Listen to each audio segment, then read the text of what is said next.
Tantor Audio presents Fear in the Sunlight by Nicola Upson, narrated by Wanda Mccaddon.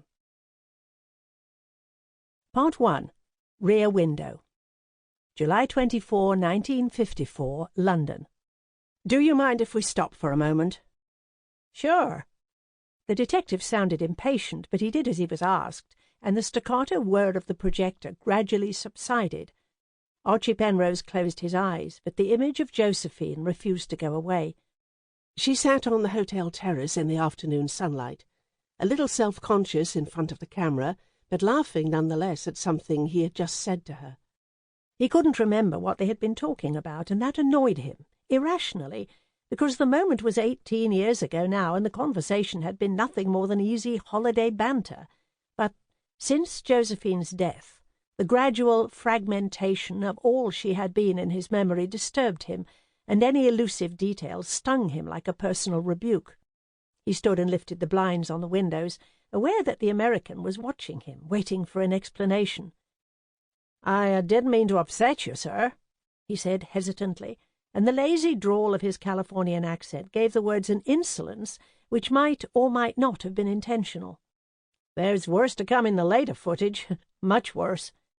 "Not for me," Penrose said curtly, and sat down at his desk to claw back some authority from the meeting. "A friend of mine, the woman in the film, she died."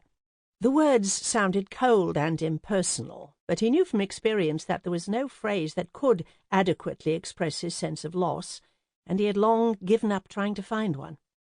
"So it's hard for me to look back, Detective Doyle, no matter how harmless the images seem to you." "You knew one of the victims personally? I'm sorry, I didn't realize." This time the apology was genuine, and Penrose was quick to clarify. No, nothing like that. She died a couple of years ago after an illness.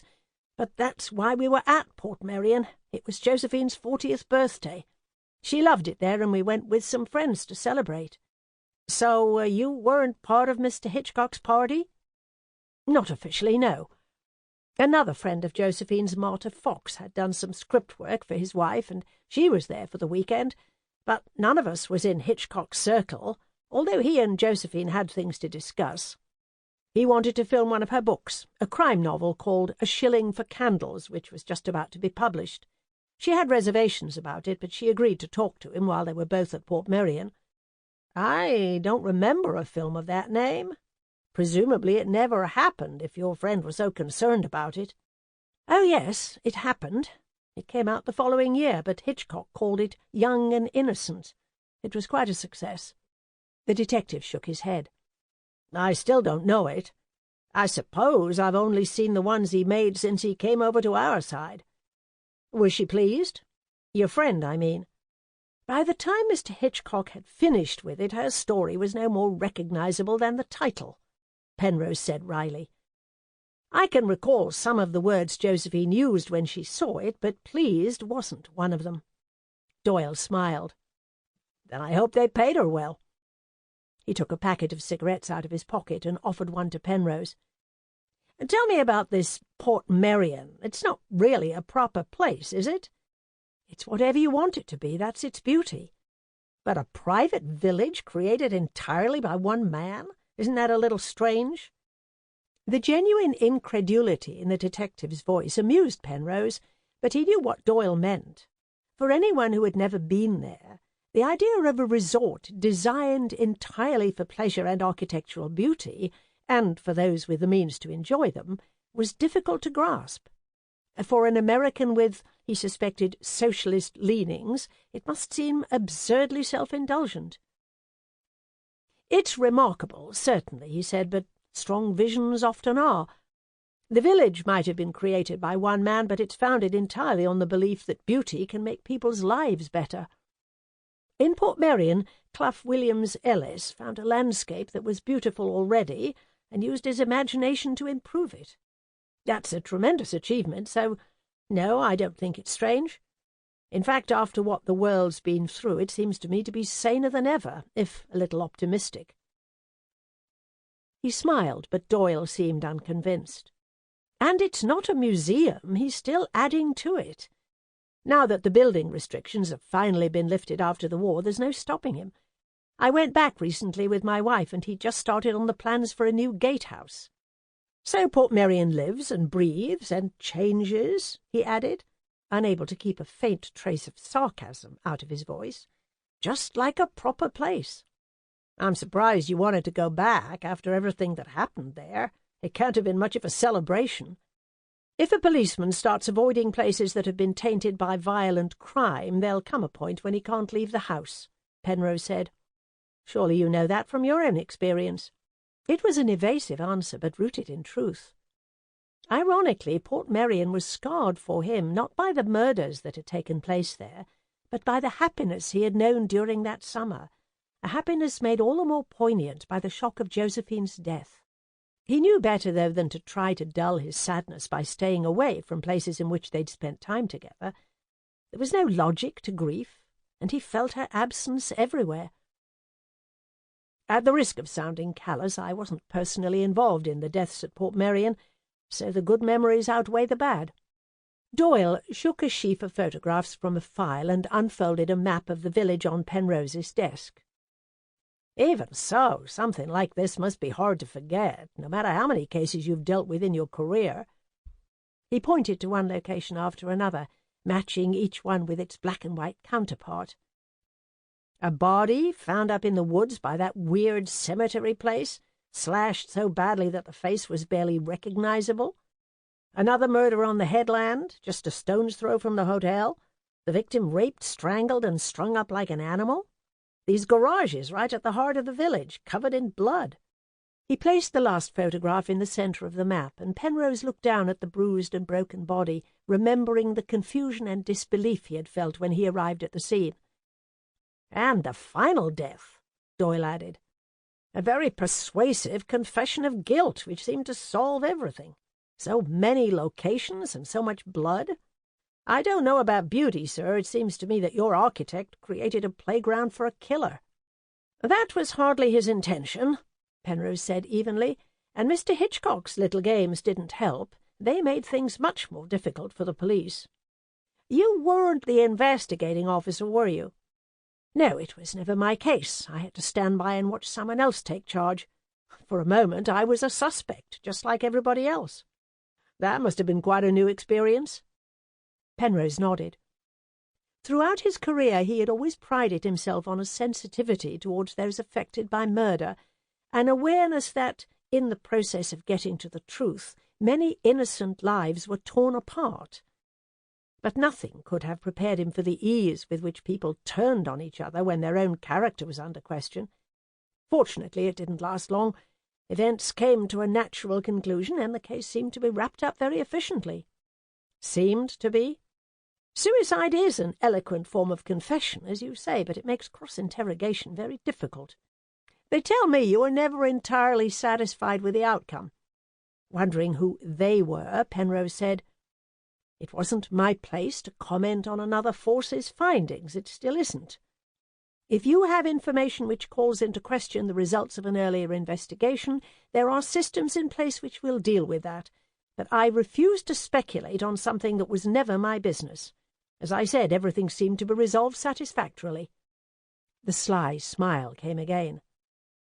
That's the famous British diplomacy which got you here, I suppose. Doyle looked round the office, and his gaze took in the half-packed boxes and empty shelves, the striking drawing of a female nude, which Penrose had removed carefully from the wall. Retirement's a busy time, he said. The last thing you need is a stranger opening doors that were closed nearly 20 years ago. Penrose didn't argue. Detective Doyle, this is all taking longer than I expected, and I'm not sure I really understand why you're here in the first place. You asked to see me in connection with some recent murders in Los Angeles, which you believe to be linked to what happened in Portmeirion in 1936, and I'm happy to tell you anything I can. He looked at his watch. But you're right, it is a busy time, so perhaps we could skip the film show and get to the point. What exactly is this link you're talking about? Hitchcock. Well, Hitchcock's movies. The latest one's released any minute, and that's the connection. Penrose started to say something, but Doyle held up his hand. Let me explain first. The new film, it's about a photographer who breaks his leg and is confined to a wheelchair in his apartment. Because he can't do his job, he spends his time looking at people in the block opposite, imagining their lives from what he sees. Sounds familiar, Penrose said, thinking about one of Josephine's novels. But, yes, I've read about it. Grace Kelly and James Stewart? That's right. It's set in Greenwich Village, but filmed entirely on one huge set, built specially under Hitchcock's supervision. There were more than 30 apartments on that set, with trees and gardens down below, an alleyway leading out to the street, traffic going past, even a bar. You'd think you were looking at the real Manhattan skyline. A whole borough created entirely by one man, Penrose said. But Doyle was engrossed in his own story, and the irony was lost on him. Yes, amazing, isn't it? They finished shooting earlier this year, but on the morning they were due to start taking the set down, 3 bodies were found in one of the apartments, all of them women, all brutally murdered. Penrose looked at him in astonishment. Why haven't I heard about this? He asked. It must have been all over the papers. We thought it best to be discreet in the information we gave to the press. And this was your investigation? In a manner of speaking. But to be honest, there really wasn't much investigating to claim any credit for. Someone was caught at the scene, someone who later confessed to a series of similar killings, and to the 3 murders at Portmeirion. Penrose knew that Doyle was trying to rouse his curiosity by withholding any specific details about the person he had in custody, but he refused to rise to the bait. 3 murders at Portmeirion? You're saying that what we assumed to be the killer's suicide was actually another murder? That's what it looks like. But I'm not entirely satisfied. There's obviously a lot more to what went on all those years ago, and something about it makes me uneasy. I'd like a second opinion. Why mine? Because you were there. Because you know the people involved. Because I've heard that the truth is important to you. Again, Penrose wondered who had supplied the information, but he said nothing. If necessary, there would be time to find out more about Detective Tom Doyle when the interview had finished. You have a confession, though. For all the murders, I really don't see what more I can add. Your colleagues had what amounted to a confession, and now someone's come along to contradict that. Look, sir, if this didn't interest you, you'd never have agreed to see me. And you're interested because in your heart you think you only know half a story. I want to know if what I've got to show you is that other half, or if we're both still missing something. He pushed a second manila file across the desk. In hindsight, could you believe this was your killer? Penrose glanced quickly at the name typed across the top. But that's impossible, he said, losing his detachment for a moment. The suicide. Everyone was together on the terrace when it happened. And yet we have a confession for that murder from someone you say was several hundred yards away at the time. If that part of the story is suspect, why should I believe anything else I'm told about any of the crimes? You must have challenged this if you have such doubts about it. Of course, but I get the same response every time. What you said just now is the first real evidence I've had to support a hunch. It makes no sense, though. Why would anybody bother to confess to an 18-year-old crime, let alone lie about it, when the case is closed and no one's asking questions? Doyle shrugged. That's what I hoped you might be able to help me with. To be honest, sir, I've no idea what I'm looking for, but anything you can tell me about those few days might be useful. He seemed to sense Penrose's interest and gestured to the file. Would you like to read through what I've brought you? Penrose nodded, grateful for anything that would delay the moment when he had to look again at the film of his younger self, of Josephine, alive and well. He had been shocked to see how different the real person, even a celluloid version, was from the image he carried in his mind. He had always taken it for granted that he remembered Josephine's face clearly, but he realized now that it was just a memory, a poor imitation, a composite of so many years and moments that none of them was quite truthful. Slowly, imperceptibly, during the months since her death, he had begun to filter her more and more through his own imagination, and that was perhaps the biggest lie of all. Her image did as it was asked, whereas Josephine never had. "I need time to study it properly, though," he said. "Are you staying in town?" "Yes, at the Adelphi in Villiers Street." "Then come and see me tomorrow at noon. I'll answer any questions you have then." The American stood to leave, but Penrose held him back. "The earlier film reels from Portmeirion, they came from Mr. Hitchcock, presumably?" "From his office, yes. I thought they might help jog your memory." "And you said there was worse to come later in the footage? What did you mean?" "The most recent murders. The women on Hitchcock's set. One of them was filmed as she died." He left the room without another word and closed the door softly behind him. Penrose walked over to the window and looked down into the street, waiting for the detective to emerge. The morning was oppressive. Bland grey cloud hung low in the sky, as it did so often in July, daring the summer to show itself, offering heat but drawing the line at sun. Doyle loosened his tie and opened his shirt as he ran down the steps and out onto the embankment, his jacket slung casually over his shoulder. He waited for a gap in the traffic, then crossed the road and sauntered off towards Hungerford Bridge, looking at the river with the unhurried eyes of a visitor. Penrose watched until he was no longer distinguishable in a crowd, then turned back to the room where the rest of his professional life was waiting to be dismantled. Half-heartedly he stacked a few more papers and put some photographs in a box, unable to decide whether it was the warmth of the room or a more personal lethargy that made everything seem such an effort. There was a small pile of novels on a shelf next to his desk. He had always hated offices that bore no trace of the human being who worked in them, and he started to pack them away, but stopped when he got to a copy of Josephine's final mystery, published after her death, its title page blank and impersonal. The book was barely touched, its pages as neat and new as the day he had bought it, and he still couldn't bring himself to look inside. For Penrose, reading Josephine's work had always been the next best thing to enjoying her company. It was like hearing her speak, so naturally did her voice come through in her prose. While The Singing Sands remained unread, it was as if there were one more conversation still to be had, one new thing to discover about her, and he wasn't ready to run out of surprises yet, where Josephine was concerned. He didn't know if he ever would be. Impatiently he piled the rest of the books into a box with some other bits and pieces, abandoning any pretence at a system, and threw the box onto the floor by the door, then picked up the telephone and dialed another department. "Devlin, I want you to check all the information you gave me on Detective Tom Doyle. Find out how long he's been in England and when he's due back in Los Angeles. Talk to the Adelphi Hotel and see if he's met anyone while he's been staying there, or if he's talked to anyone else here. And give North Wales a call. Find out if he's been asking questions about Portmeirion in 1936. If he has any connections at all with this country, I want to know about them."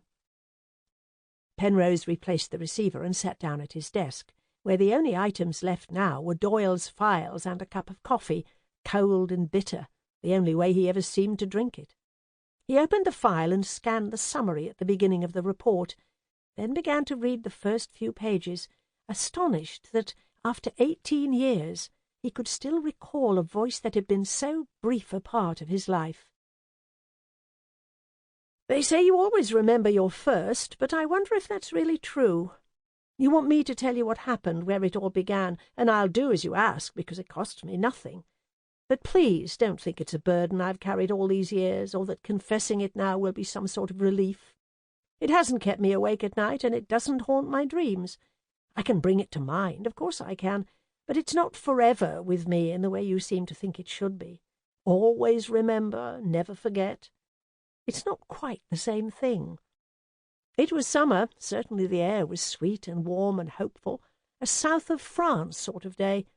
The headland was covered in trees, much as it is now, and they seemed to flaunt their own extravagance in a rich tangle of greens, unfolding for acres, all the way back to the old ferryman's cottage. Even the trunks of long-dead pine trees scattered along the shoreline and slowly drained of their colour by the wind and sea, shone white and brilliant in the sunlight. The year had come of age, you might say. Everywhere you looked there was a tiny celebration of its beauty. We walked together along one of the paths that led up from the terrace, past the back of the old mansion house, faded and neglected then, a far cry from the rich man's toy it is now. In those days a long snarl of depressing laurel bushes lined that path, making any view of the sea impossible, but sheltering you from the eyes of the house long before you left the grounds. It was like a tunnel between two worlds, one restrictive and suffocating, the other exotic and adventurous. Igwilt, they called it, the wild place. But for me it was the safest place on earth.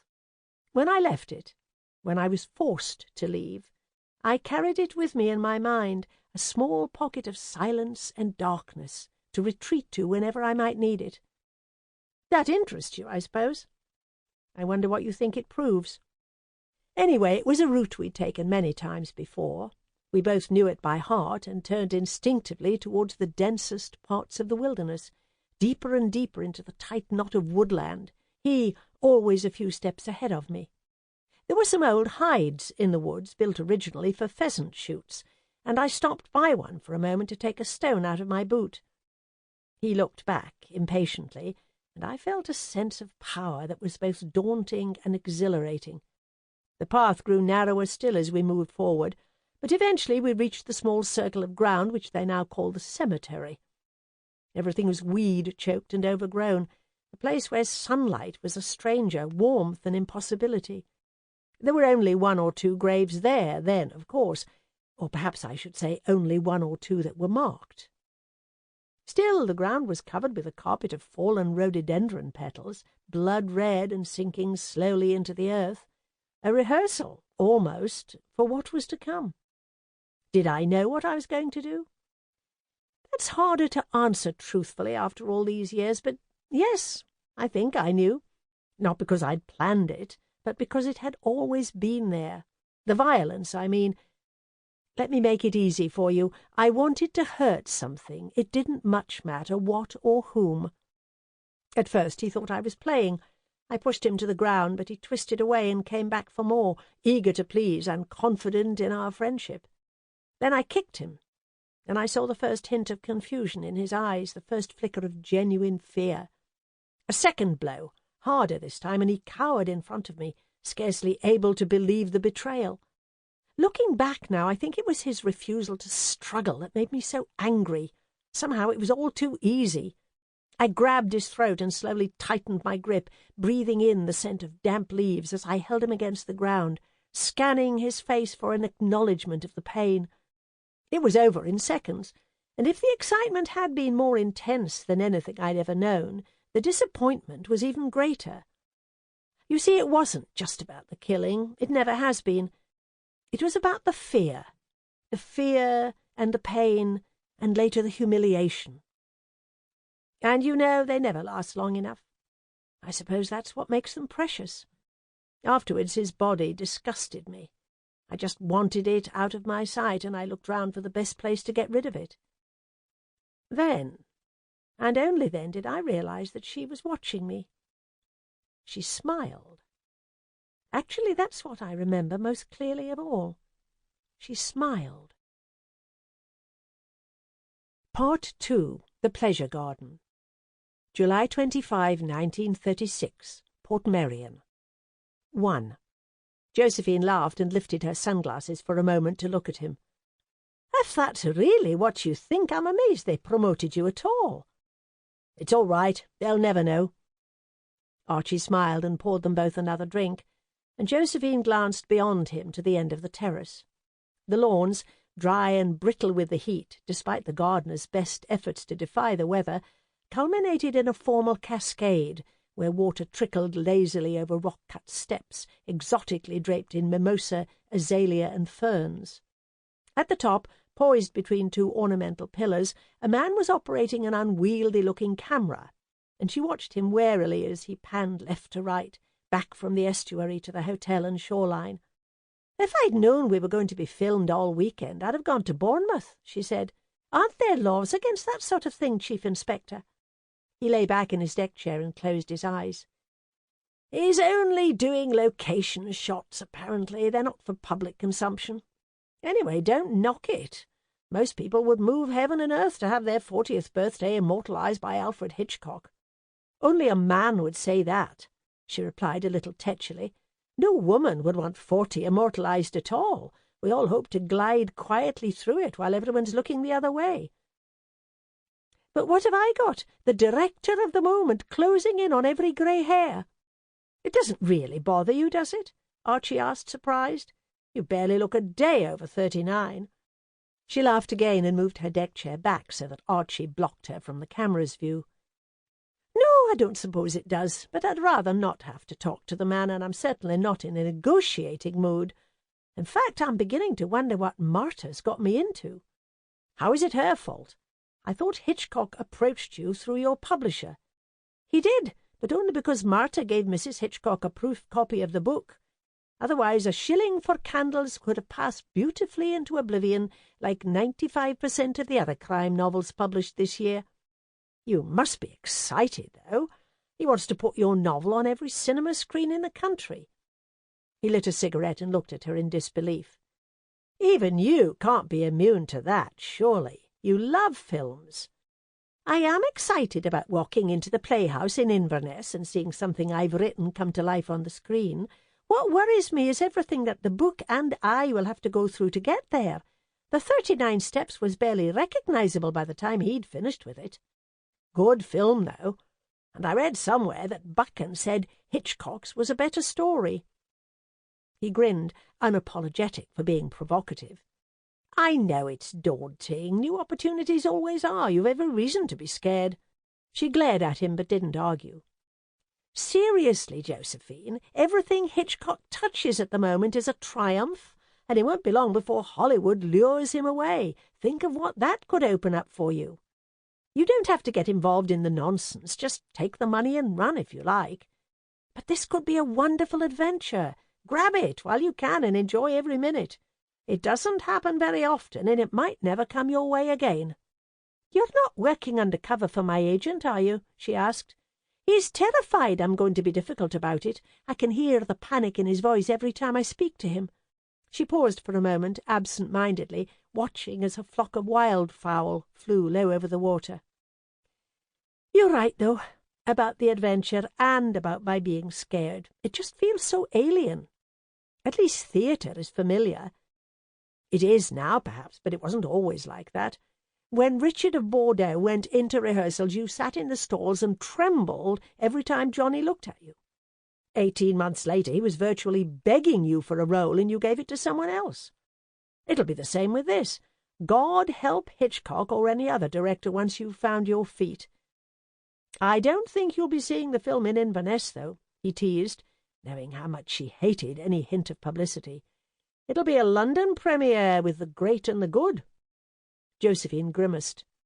Then trust me, I'll be seeing it in Inverness.